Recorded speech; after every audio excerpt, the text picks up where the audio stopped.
Part 12.18 Surah Yusuf Joseph. Assalamu alaikum. Welcome back to Sufi Essence with Hammad Syed, the divine narrative of Surah Yusuf. A profound tapestry of divine wisdom and human experience now arrives at a new and poignant juncture. The story has been a relentless crucible, forging the pure spirit of a prophet in the fires of betrayal, separation, and unjust confinement. It is a story that illustrates a universal truth. The one who is rooted in the divine and the profound and unending reality of Allah finds their inner state unblemished by the tumult of the external world. While the brothers, gripped by their worldly dilemmas and spiritual short-sightedness, were unable to perceive the deeper reality unfolding before them. The venerable prophet Jacob, peace be upon him, remained anchored in a sublime state of baka. This is the spiritual station of one who, having transcended their own temporary existence fana, subsists entirely in the knowledge and will of Allah. The verses we will now explore are a magnificent and sobering reflection of a father's immense suffering. Yet they are infused with an unwavering faith that stands as a beacon for all who face the trials of this fleeting world. They are a living commentary on the profound and unending truth that a life that is lived in a state of spiritual heedlessness is a life that is spiritually dead. This is a profound and poignant truth that a person's spiritual station is not determined by their worldly status, but by the purity of their kalb. Kanza Liman, Quran, Yusuf, 12-95-98. And when they had opened their baggage, they found their merchandise returned to them. He said, "O our Father, what more do we desire? This our merchandise has been returned to us, and we will get provisions for our family, and guard our brother, and obtain an extra measure of a camel load. That is an easy measure for the king," he said. "Never will I send him with you until you give me a solemn pledge before Allah that you will surely bring him back to me, unless you are encompassed by a circumstance beyond control." And when they had given him their solemn pledge, he said, "Allah is over what we say, a trustee." And he said, "O my sons, do not enter one gate, but enter through different gates. But I cannot avail you against the decree of Allah at all. The decision is only for Allah. Upon him I have relied, and upon him let the reliant rely." And when they entered from where their father had ordered them, it did not avail them against the decree of Allah at all, except it was a need of Jacob's soul which he discharged. Indeed, he was a possessor of knowledge because of what we had taught him, but most of the people do not know. The narrative now returns to the scene of a grief-stricken father and his anxious, spiritually weary sons. The brothers have returned from Egypt with the heartbreaking news that Benjamin too is lost. Their plea to their father is a confession of their helplessness, a testament to the profound and unending spiritual reality that is at the very heart of their spiritual reality.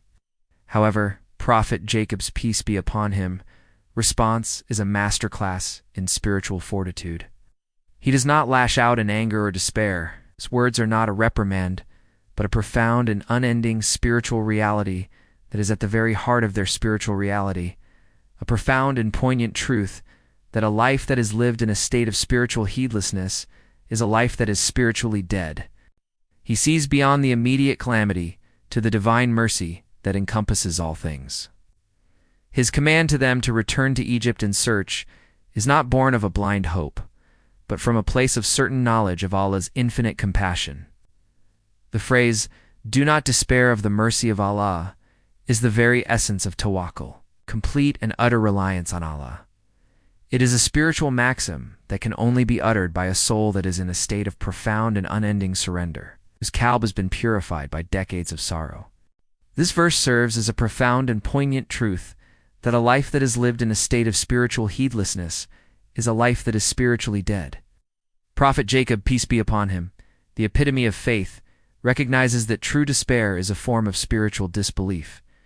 This is a chilling and profound reminder that a person who is spiritually heedless is a person who is spiritually dead. It is an unsparing indictment of the spiritual heedlessness that can prevent a person from finding their ultimate solace and their ultimate purpose in the one who is the ultimate source of all existence. His message to his sons is a profound and poignant truth that a life that is lived in a state of spiritual heedlessness is a life that is spiritually dead. It is a spiritual reality that is at the very heart of their spiritual reality. The narrative now shifts to the brothers who, with their meager provisions, return to the Aziz, Prophet Joseph, peace be upon him. Their plea is a stark contrast to their previous arrogant demeanor.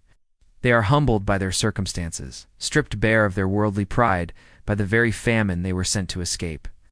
Their words, "Give us full measure and be charitable to us," reveal a desperation that is a direct consequence of their actions.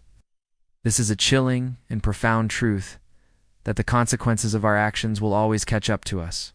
Hadith, the Prophet, peace be upon him, taught, "The strong believer is better and more beloved to Allah than the weak believer, and in each one there is good. Be keen on what benefits you, seek help from Allah, and do not be helpless. If something befalls you, do not say, 'If only I had done such and such,' but say, 'Allah decreed. And what he willed he did, for verily if opens the work of Satan.'" Sahih Muslim Hadith, 2664. This profound and all-encompassing spiritual truth is the perfect lens through which to view Prophet Jacob's, peace be upon him, unwavering faith. He is the epitome of the strong believer who does not allow circumstance to sway his trust in the divine. His grief is immense, but his reliance on Allah is absolute. He embodies the essence of Allah decreed, knowing that every single aspect of his life, every single trial and tribulation is part of a divine plan. Prophet Jacob's, peace be upon him, command to his sons is not a mere suggestion. It is a spiritual directive, an unsparing indictment of the spiritual heedlessness that can prevent a person from finding their ultimate solace and their ultimate purpose in the One, who is the ultimate source of all existence. He is sending them back to the very place where they lost their brother, forcing them to confront their past sins and their spiritual shortcomings. The famine, which is a worldly calamity, has become a divine instrument for spiritual purification. The spiritual reality is that the One who is the ultimate source of all existence can use the most worldly of calamities to bring a person closer to him. The brothers, who had previously felt entitled and arrogant, are now begging for charity. Their spiritual heedlessness is being replaced by a profound and unsparing indictment of the spiritual heedlessness that can prevent a person from finding their ultimate solace and their ultimate purpose in the One who is the ultimate source of all existence. The narrative now concludes its sublime journey with a magnificent and emotionally profound climax. The divine plan, so meticulously woven through decades of trial and separation, now reaches its grand and glorious conclusion. We have witnessed the brothers' journey from arrogance to humility, from envy to utter contrition. Now the story culminates in the sacred reunion of Prophet Jacob, peace be upon him, with his beloved son, Prophet Joseph, peace be upon him, the fulfillment of a prophecy that had been foretold in the innocence of a dream so many years before. These verses are not merely a recounting of a family reunion. They are a profound and culminating testament to Allah's divine providence, His ultimate justice, and His boundless mercy, Ar-Rahman and Ar-Rahim. They serve as a powerful final lesson that what is concealed behind the veil of worldly events is a divine and spiritual reality, a profound and unending truth that a person who is spiritually heedless is a person who is spiritually dead. Kanzel Aman Quran, Yusuf, 12-99-100. And when they entered upon Joseph, he took his parents to himself and said, "Enter Egypt if Allah wills," safely. And he raised his parents upon the throne, and they bowed down to him. He said, "O my father, this is the interpretation of my dream of old. My Lord has made it a reality. And he was gracious to me when he removed me from prison and brought you from the desert after Satan had made strife between me and my brothers. Indeed, my Lord is kind to whom he wills. Indeed, it is he who is the knowing, the wise." The culmination of the epic story arrives with a scene of such emotional and spiritual weight that it transcends human comprehension. Prophet Joseph, peace be upon him, stands not as a powerful minister, but as a humbled servant of Allah. Welcoming his long-lost parents to the land of Egypt, his act of raising his parents to the throne is a profound spiritual gesture. It is a physical manifestation of his profound respect and gratitude, a testament to the divine reality that true honor belongs to those who are righteous, regardless of their worldly station. In that moment, the parents of a prophet and the father of a nation are seated on the throne, a position that rightfully belongs to the one who has endured so much for the sake of Allah. This is a chilling and profound reminder that a person who is spiritually heedless is a person who is spiritually dead. It is an unsparing indictment of the spiritual heedlessness that can prevent a person from finding their ultimate solace and their ultimate purpose in the one who is the ultimate source of all existence. The brothers, in a state of profound and unending surrender, and his parents, in a state of sublime reverence, all bowed down to Prophet Joseph, peace be upon him. This is a profound and poignant truth that a life that is lived in a state of spiritual heedlessness is a life that is spiritually dead. It is an unsparing indictment of the spiritual heedlessness that can prevent a person from finding their ultimate solace and their ultimate purpose in the one who is the ultimate source of all existence. Their act of reverence was not an act of worship, but a spiritual prostration of respect, a confirmation of the prophecy that their spiritual destiny was tied to the one who is the ultimate source of all existence. This is a profound and poignant truth that a life that is lived in a state of spiritual heedlessness is a life that is spiritually dead. Prophet Joseph's peace be upon him subsequent words are a masterclass in humility and gratitude. He does not boast of his worldly power or his intellectual prowess. Instead, he attributes every single aspect of his life, every single trial and tribulation, to the divine grace of Allah. His words, "My Lord has made it a reality," are a profound and unending spiritual reality that is at the very heart of their spiritual reality. This is a chilling and profound reminder that a person who is spiritually heedless is a person who is spiritually dead. He attributes his worldly success not to his own efforts, but to Allah's grace. Hadith, the Prophet, peace be upon him, taught, when Allah wants to do good to a person, he afflicts him with trials. Sahih Bukhari, Hadith, 5645. This profound and all-encompassing spiritual truth is a perfect lens through which to view Prophet Joseph's peace be upon him journey. Every single trial he faced, from the well to the prison, was a divine instrument for his spiritual elevation. His suffering was a spiritual reality that was completely beyond the comprehension of the worldly minded.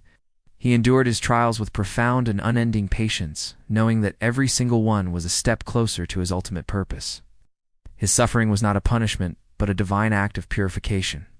The story of Prophet Joseph, peace be upon him, is a profound and unending spiritual reality that is at the very heart of their spiritual reality.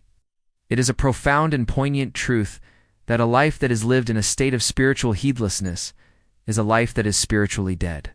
It is an unsparing indictment of the spiritual heedlessness that can prevent a person from finding their ultimate solace and their ultimate purpose in the one who is the ultimate source of all existence. The narrative concludes with a powerful and profound truth. The ultimate triumph is not worldly success, but the fulfillment of one's divine purpose. The story of Prophet Joseph, peace be upon him, is a living commentary on the profound, an unending truth that a life that is lived in a state of spiritual heedlessness is a life that is spiritually dead. The narrative of Surah Yusuf concludes with this profound and poignant truth. This marks the end of our exploration of this magnificent and profound surah. Dua, my Lord, grant me the spiritual courage to live my life in a state of profound and unending surrender to your will. Amen. Grant me the spiritual humility to see the divine light in the humble and the meek. Grant me the wisdom to see your profound and unending mercy in every single aspect of creation. Grant me the spiritual strength to live my life in a state of profound and unending patience, and grant me a final abode in your presence, where all worldly sorrow is replaced by an eternal and unending communion with you, O Ar-Rahman and Ar-Rahim. May Allah illuminate your heart and mind with the light of this divine ill. May He make your channel a beacon of guidance for all who seek spiritual clarity and truth. May your efforts be a source of immense reward, and may you be granted the highest stations of paradise. May the peace and blessings of Allah always be upon you and your loved ones. May He grant you unwavering steadfastness on the path of truth, and may your work be a testament to His magnificent names, Ar-Rahman and Ar-Rahim. Amin.